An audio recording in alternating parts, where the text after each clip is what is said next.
And then the other question that I got was about how I plan on to keep doing like these little events like the Mario Kart and stuff like that. Uh, how do I plan on keeping it and why do I do it? I do that just for audience engagement. Everybody plays video games. I mean, we're quarantined right now, so it's kind of one of these deals. I'm dabbing into some more stuff. Got all three systems. I don't have a PlayStation 5 or a new Xbox yet, but I still got a PlayStation 4, Xbox One, and a Nintendo Switch. I got more favor with the Nintendo Switch, so we'll be doing some more Mario Kart tournaments, a little Smash Brothers here and there. With the Mario Kart deal, we're going to run a weekly tournament.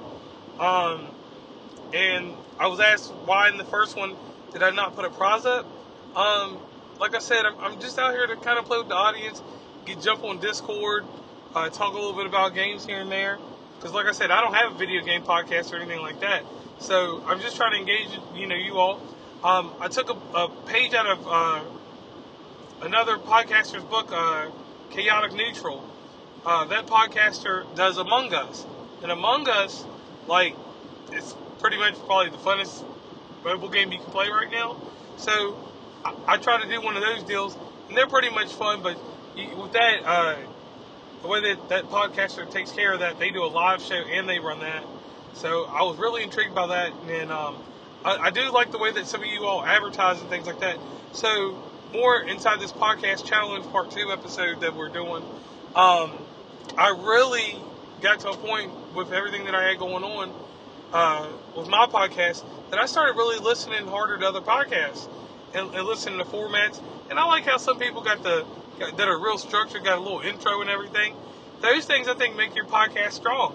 I run what you call a flat podcast or what's been dubbed a flat podcast. Not necessarily raw material, but it's kind of bare bone. And yet, on certain production levels, I do need to get a little bit better. Probably need to invest in a better mic. Probably do that at the beginning of the new year. Another exciting thing that I will say about this is that there have been movements to move out of Anchor podcasting. Anchor podcasting is very fun. It's the place where I tell everybody to get your start.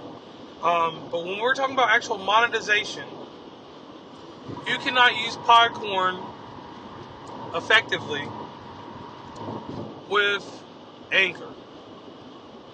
And you want to be able to make money off your podcast. Some people do it for fun.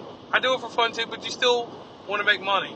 It doesn't cost me a dime to record my episodes because with technology, we all use, if you use Zoom on a computer, it breaks up the audio and the video file, and you have them right there. So if you're a YouTube type person with those podcasts, or with your podcast, you can do it on YouTube, and then you can still do it on a regular podcast with the audio. Me personally, I'm using the audio, and in some cases with certain people, keeping the video as part of my documentary that I'm planning on doing in the near future. Just putting pieces of the puzzle together early so it all makes sense. So I guess that's really it for this podcast challenge episode. Like I said, once again, if you have any more questions about anything, feel free to always email me or send me something on Instagram or somewhere, wherever you can reach me at, on Facebook at West Virginia Uncommon Place. If it's something that you don't want to reach me on one of those, you want to reach me on my personal Facebook, JR Sparrow. Real simple. You can reach me there. No big deal there. I guess that's all I have for you, because I think I answered all the major questions. Any of the minor questions, I usually will get back to the people. I'm very good at responding. You usually don't have no more than about a 8 to 12 hour turnaround. If it's something in my off-peak hours, my on-peak hours, you'll get a response in 5 minutes. I try to treat this like it's a business, because it is a business. It's my brand and it's your brand, because you guys are helping build it. So I want to be as responsible with you guys as you are as being listeners to this podcast.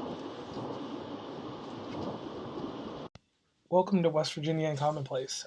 Today I'm going to do a little quick, this is a mini episode. This is just in helping with audio and different things that you can do with your podcast. With my podcast, yes, I am over on Anchor. Anchor does not offer any type of enhancing support like you would get with a Buzzsprout or anything like that. But here's just a few tips. I do record with Zoom, and a lot of people have issues with recording with Zoom for whatever reasons. That's fine. But for me, just personally, this is just a little bit of advice that I'm going to give out there real fast. I record everything that I do in Zoom on my computer. My computer, from there, after the podcast is done, I take the very simple files that I get. I get 3 files. I get a playlist file, an M4A, and then I get an MP4 for the video if I shoot video. Well, that automatically gives me an audio file. So obviously I'm a Mac user, so I can take that over to GarageBand or wherever and fix that file. Well, if you're a Windows user and you're using Zoom and you've already saved this episode, and let's just say, for example, your podcast hosting site is Buzzsprout, you can actually put it inside Buzzsprout and use Magic Mastering Enhancer to fix your podcast. If not, you can use Audacity to fix that file. But like I said, the great thing that you're getting out of Zoom is you're getting a transcoder to break up the episode. So it's like taking away a lot of the work that you would normally have to do. And then if you're in Audacity, you can use it however you see fit to get your episode taken care of. Now, here's the next thing. I go into detail, and people ask me all the time why I use a solid state drive and I have a hard drive. Well, a lot of times they tell you of audio not to back it up in certain areas. Well, I totally and 100% disagree with that idea. I believe you should back up your audio as much as you can. Some people use cloud service. I use physical storage. I keep a hard drive. I back up every one of my episodes. And if it's something that I'm going to be moving around between computer to computer, I have a solid state drive, which I use a SanDisk. And I'm able to move those files quickly between places. I always say that it's a smart idea to back up your podcast just in case something happens. You never know, in that instance. And with hard drives and the solid state, there is a whole lot of people having an agreement or disagreement. I am 100% for solid state. I do keep a 4 terabyte Western Digital normal hard drive for my video and other stuff like that. But when it comes to my on-the-go file, if I got to plug or play, or if I'm taking it to someone's house, or just easy transfer, solid state is going to be the way that I go for that. Next thing, we're always looking at how you can enterprise with your podcast when it comes to these shortcuts. Like I said, I am not on Buzzsprout, but Buzzsprout does have that nice offering, and quite a few other podcasting hosts do have offerings where they actually have audio enhancement built into their package that they offer you guys. So definitely would take advantage of that because sometimes your files can get lost in different programs and different things can happen. And once again, thank you guys for this little quick bit, and once again, thank you for listening to West Virginia and Commonplace. Then the next portion you should always consider too, with your episodes, is this one thing too. Cloud storage, Google Drive, OneDrive, Dropbox. There's so many places that you can store your podcast that I just think that roundabout there should always be a backup to whatever you're doing, so it makes things a whole lot safer for you in case anything happens. You have a starting point, you have a finishing point to your podcast, and then you have a storage place for it. You know what I mean? And one other thing that's outside of that I advise you to front sell previous episodes. Like, that's another thing like a lot of people don't do. Like some people will give episodes 3 to 4 weeks of life. Man, I go back 6 weeks on every episode I do. That's how much promotion I give it. And then even inside certain episodes, I'll cross-sell other episodes and content with them. Say like with Skip Monodragon that's coming up soon. I even tied in Richard Hyduck's episode because they were kind of similar in the age, stature, and demographic. So it's a lot of different things that you can tie into your episodes. And I'm adding this into this also because I always do these little podcast challenge episodes. And I try to add different things in there to help out. Now, back to this podcast challenge. Sitting out here, just trying to, I'm not sitting out here. I'm always in the car driving, riding somewhere when I do this podcast challenge because it's a quiet time for me. Car's rolling. I I'm using just normal voice memo, so it might come out trashy, but I'm just doing this to help out other podcasters. Promotion of your podcast. Somewhere along the line, someone turned me on to Hootsuite, and I keep going on about Hootsuite is the best thing to use. I like it because of the integration. I had to learn how to tag people and things the right way. But outside of that, it's been working a breeze for me. I get in here on Sunday, and today is Tuesday. I get in there on Sunday, put my ads in that I'm going to do, and then they come out. Each day, any other day, I get on Instagram story, and I talk on there or put a post up. My goal with my podcast now is I'm going to always do my format, which is like a Larry King type. You come on there, I interview you, we have a good time. But I'm going to also try to give back and help. Here are some corners that, you should think about in your podcast. Everybody does a podcast for certain reasons. And a lot of people do it for fun. A lot of people don't do it for the monetization. And when I say monetization, I'm talking about making money. No one should deter you from trying to make money or whatever you want to do with your podcast. Me personally, if you ask me if I have a method or mayhem to doing these podcasts, making some money, we can talk privately about that.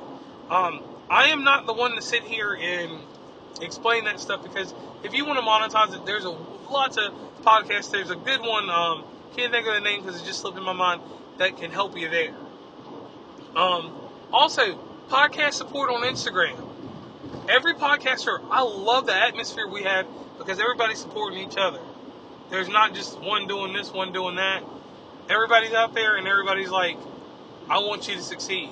And I want everyone to succeed because every podcast is different. There's 50 million movie reviews, but each one has a different twist to it. There's 30 true crime podcasts out there, but they're all different.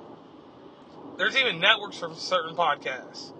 Podmoth and some other ones. So there's different things that you can get on to get your podcast out there. You can do Anchor, you can do Buzzsprout, you can do whatever you want to get out there. Me personally, if you're not going to monetize, I will say this and I will keep it at this. Go to Anchor and do your podcast until you're ready to make money. Because you're going to get all the help you need, or at least the easy setup for your podcast from them. If all you have is a smartphone, you can just do your podcast from there and know ifs, ands, or buts about it. Because not everybody has laptops, not everybody has tablets, and even with the tablets, they're at a disadvantage. So, all I'm saying is just get out here, figure out what works best for you, but also remember that you have a choice of what platform you put your podcast on, because that's really important. If I had honestly sat out here and put mine on Buzzsprout from the get-go, I don't know if I will be successful. And I want to say that in all honesty, because Buzzsprout does things for people, but you have to have some kind of following or some backing prior, in my opinion. Because some people have some weird organic ways of making podcasts just go off. I am a normal person. I have no talents beyond the gift of gander to talk to people and to get people to open up. So, I don't have any marketable skill like I'm a singer or an actor or any of that. I'm just an average Smojo like anyone else that just thinks that what I got to say is somewhat important. And that's how you should feel about your podcast. You should have certain energies about it. And like I was talking to one person, Chaotic Neutral. She does a podcast that's completely unorthodox. Mine, yes, it has structure, blah, blah, blah, blah. But that's because, like I said, I do a talk show format. And my podcast is set up to where I interview people, I give you their experience, they give you their experience, and you go from there if it's something you can use or if you can't. Then we go on to the next podcast. It's just that simple with me. So, I guess what I'm trying to get at here is you make those podcasts to the way that you need them. And you're going to get criticism, because I got criticism. I get it even to this day. I got one person that says, hey, you need to buy a mic. My mic is $30. I have not spent any more money into my microphone. If someone wants to donate me a Yeti, hit me up on my email, jr3650sp@gmail.com. But my condenser mic from Samson Go Mic works very well for me. I'm on the go. It does what I need it to do. And then I got some people that just say, like, I got one dude that hackles me.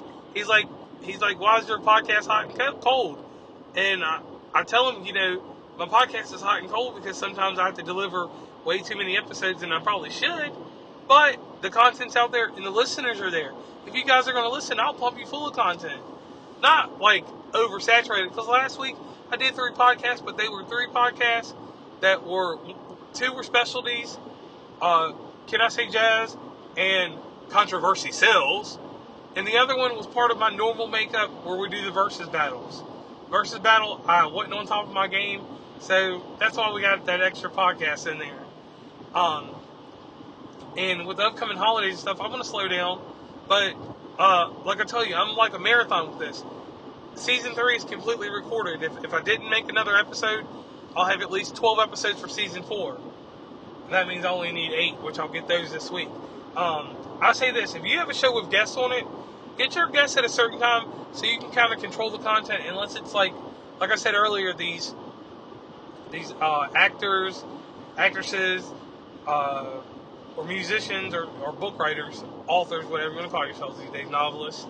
Unless it's one of them, if it's somebody that can hold off on their content, man, stack up some episodes. Because like I said, at this moment today, I'm sitting on a catalog, and I have to go back and forth with my content holders to see what's going to work here or there. And it's worked out pretty well in some instances. I won't sit here and act like everything's been a success, because my very first episode this season, and I will not sit back here and hold anything back. Everyone that I do a podcast with, be it the guest or whoever, there's always enthusiasm to help boost the podcast.